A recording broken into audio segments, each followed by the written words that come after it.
Hello guys, welcome to the Mythic Tavern, and today I'm going to be giving you a full tour guide of Ruby Life Pulse as the Evoker, one of the brand new dungeons in World of Warcraft Dragonflight expansion. So, it's a pretty fun dungeon in my opinion. It's actually one of my favorites so far. I'm probably going to be giving you guys my opinions on each dungeons and doing like a tier list of what I liked the most and what I disliked the most. Later down the line, once all the dungeons become available in the alpha and whatnot, right now it's only 3 out of 8. So with that being said, I am going to be playing as the Evoker, DPS spec, Devastator. Of course, I don't really play healers, so you guys can see how the Evokers are when it comes to dungeons, and I'm going to be talking a little bit about the bosses as we fight them. But other than that, there's not really going to be much commentary or anything like that. I just want you to enjoy the footage and just give you a tour guide. This is not like a guide on how to do everything, because that's just no point until the game releases, and this is heroic difficulty anyway, so it's just a waste of time. But with that being said, guys, if you like this type of content and you want more content like this, make sure to like and subscribe and let me know how you like these videos or if you want a different format. But I think this is going to be pretty cool. And of course, if you do subscribe, you also get really good luck in your vaults for Season 4 Shadowlands and beyond that. If you don't subscribe, well, then I guess you're going to be stuck with the same item in your vault for the next 3-4 weeks or even months to come. So make your choice wisely. With that being said, guys, enjoy the footage and I will see you soon. Alright, here we go. Here's our first pull here with the big dude in Ruby Life Pulse. And you just want to avoid this little quakes that he puts up and run around them. Don't stand on them because they do quite a bit of damage. For the most part, this dungeon is pretty easy and it's really short. I would probably argue that this is probably going to be the easiest one to time unless they really, buff up the bosses or something like that. Some of the bosses I think here on Mythic Plus difficulties could prove to be pretty difficult if people are not, paying attention. There's a lot of stay out of bad things kind of stuff. But the amount of pulls in here is pretty small, surprisingly. Not a very big mob density. And in here, I'm an idiot. I just completely flew over there and ended up grabbing that pack. Didn't really mean to do that. Still trying to learn the range of the Evoker's abilities, but they're a lot of fun to use, as you guys can see here. A lot of AoE, fire breathing and pyres and arcane missiles and stuff. It's pretty dope. I like it quite a lot. So you want to pull here kind of carefully. You don't want to pull the big dudes with the other packs, preferably. On Mythic Plus, you'll probably will be able to do that with better gear and stuff. This is a heroic, scaled up to level 70. So I probably would not take this too seriously right now because it's not finished or not properly balanced, I should say. A lot of the things here are just basically still a work in progress and most likely just more for functionality testing and things like that. Do the mobs function? Do the abilities of the bosses work properly? Do they die when they need to die and things like that? But these mobs are not much to deal with here, just AoE them down really. These dudes will always pull with the whelps. Do not run to the eggs, they will pop. So be careful with that. Don't get knocked into stuff like that. And make sure you interrupt Ice Bulwark so they don't get shields, I think. Not really sure exactly who does that. I'm not going to be doing proper guides until this is actually final. There's just no point. Yeah, so just take down the big dudes here and you'll be good to go. The circles are pretty large here. So, yeah, people gotta be careful where they stand. So in here, you wanna be careful how you pull, because if you pull that big guy with everything else, at least the higher difficulties, that's gonna be a really big issue. And, our group doesn't really know that, so it's just a bunch of random people put up together to run dungeons.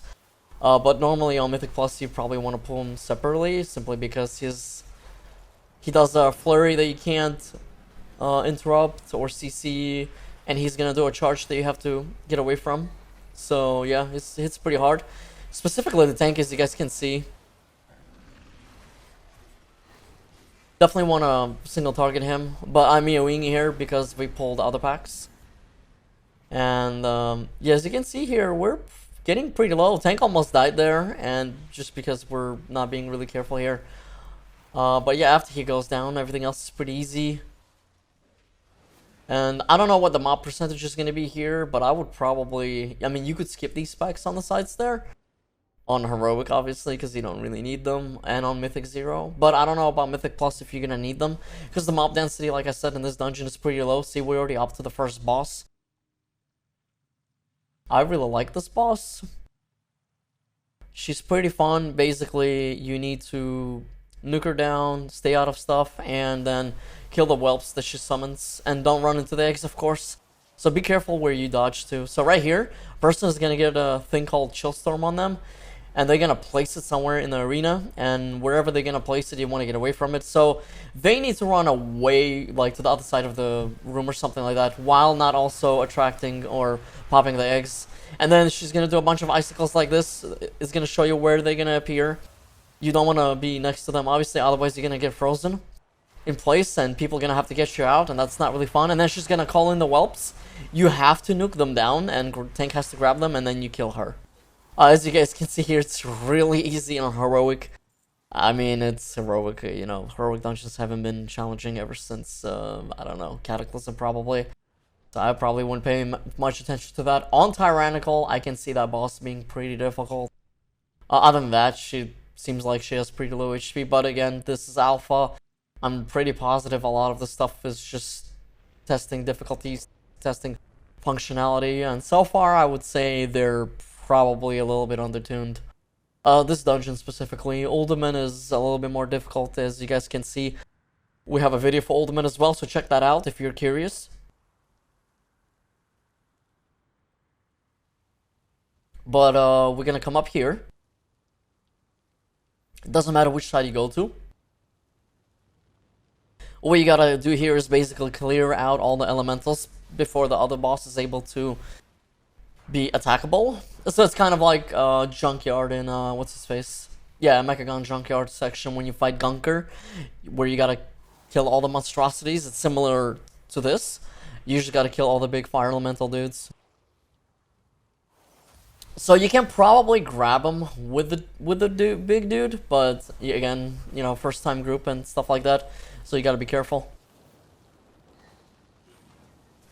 But yeah, these guys do a decent amount of damage, and I don't know why I have aggro. But, oh well. Sometimes stuff just gets, not caught, I guess. It's all good, though. We're just gonna kill them. So when you kill these guys, they start bursting out and raging like that at 1%. And you can see where the fire is gonna go to, so just avoid that.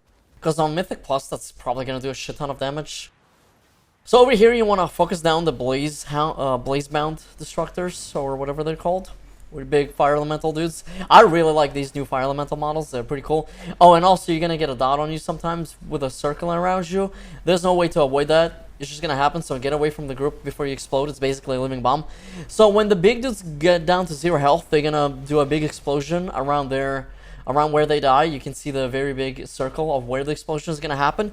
Your group needs to get away from that, because on higher difficulties, you're just gonna get one shot probably. And Mythic 0, you'll probably even get one shot, unless you're overgeared, and then I would think on Mythic 10 or even 5, or you're probably gonna get one shot for sure, yeah. So basically, this is pretty much the entire dungeon, man. I kind of like it because there's not a lot of mobs here, and as you guys can see here, I got the living bomb on me, so I'm just gonna stay away. And it will interrupt your cast, because it kind of, you know, knocks you up in the air, whatnot, but it is what it is. And there he goes. He's at 0% health, so he does self-destruction. We gotta get away from that. Pretty easy for the evokers, because they can just hover away or leap. Or if you're a warrior, you can leap, you know, steed for the paladin, and all that good stuff. And again, these guys are bursting in death, so they're doing that as well. I think there's like 5 packs that you gotta clear here around the circle. And then it's just the last 2 bosses back to back, and that's pretty much it, man. Ruby doesn't have a lot of trash.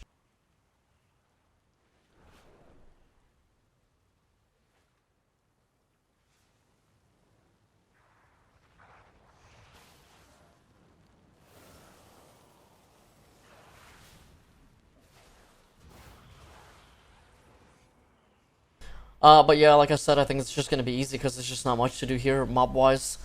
I feel like dungeons with little amount of mobs or really easier paths are a lot easier to time than something else, because in some dungeons, like, you know, what is it called? Theater of Pain, for example, you know, those dudes that knock you off the platforms with tornadoes, like, those are puck killers. I guess in this case you could say that the fire elementals could be the puck killers, right? Because people stand in the big circle and then they just die. But again, at that point, like, I don't really know what to say, right? It's just avoided. I feel like dodging a big circle is a lot easier than for some people than dodging a tornado. Because sometimes I guess it's hard to tell for them where the tornado's gonna go. And then here I'm getting completely wrecked. Because again, I have aggro. So, and this guy I think is healing me. Yeah, man, Evoker is really awesome. You can do off healing, stunning people too. You can heal yourself or heal multiple people. And I think I'm just gonna die here because, yeah. I tried to heal myself and it just wasn't enough and the healer died too. I'm not sure what's going on here, but oh well. I think I release, yeah, if you release here, you just spawn at the first boss and then grab the drakes and they fly you up. The new drake models are awesome. Absolutely stellar job on for the artists there. So props on that. Yeah, really cool looking drakes.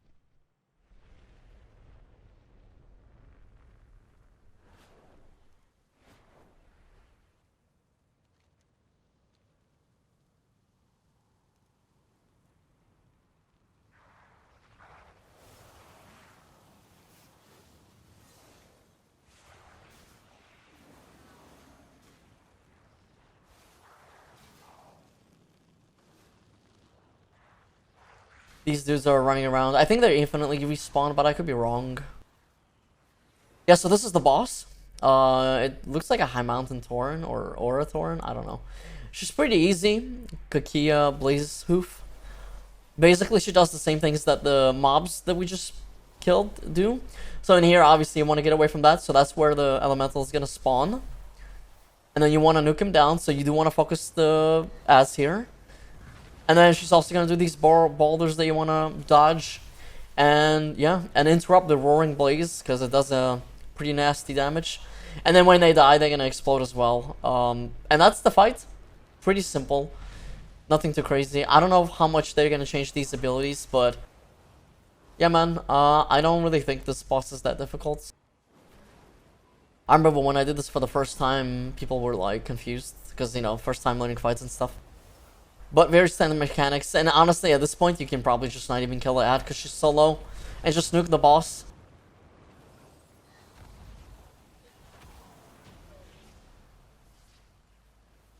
But on higher Mythic Plus, depending on the boss percentage, you're probably gonna see what's better to kill the boss or the ad, obviously.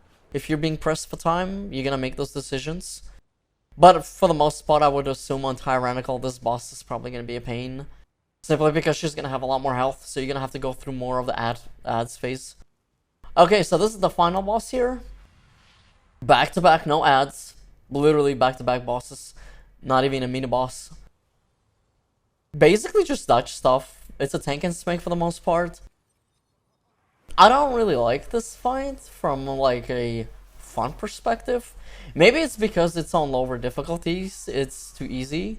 And in here, I am not paying attention at all. I probably should zoom out on my character a little bit more so I can see where the dragon is. But I was just wanting to.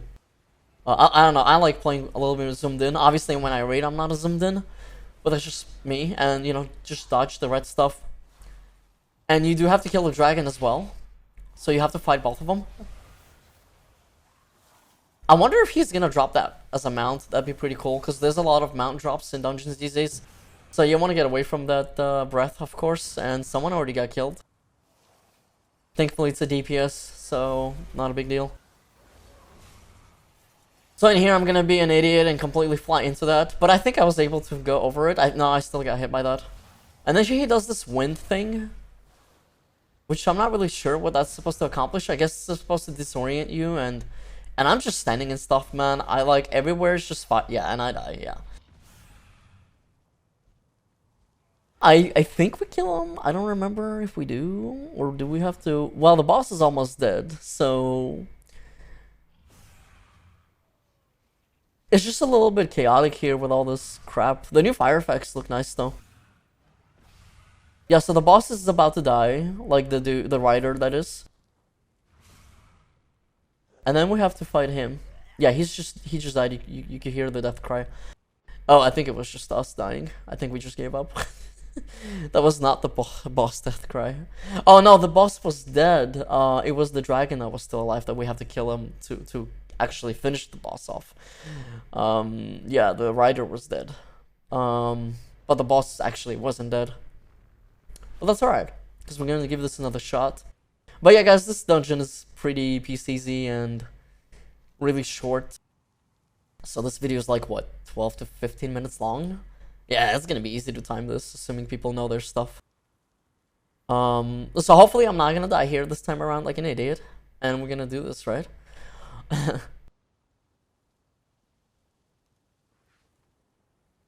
Attempt number 2. Here we go. And yes, you can mount up here, which is nice.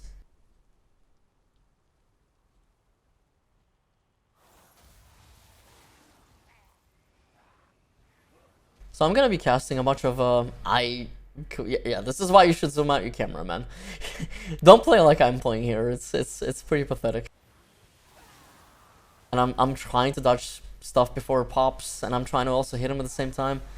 Like, you lose a lot of DPS here, because playing as the Evoker, man, a lot of your abilities is require to be stationary, so... But there's so much movement here that it's kind of hard to do, and especially for the abilities that require you to hold a button, yeah, it's pretty rough. I think we're doing better this time, though. Everyone is a little bit more healthy, and we're starting to dodge things here. I should have went into that. I didn't, to get healed, but yeah, that was my fault. Yeah, this is not a melee-friendly fight at all. Not even a friendly ranged fight either. There's just so much stuff in the arena, and it's pretty large too. It's not like a tiny circle, you know? Yeah, this is definitely a range favored fight. By all means.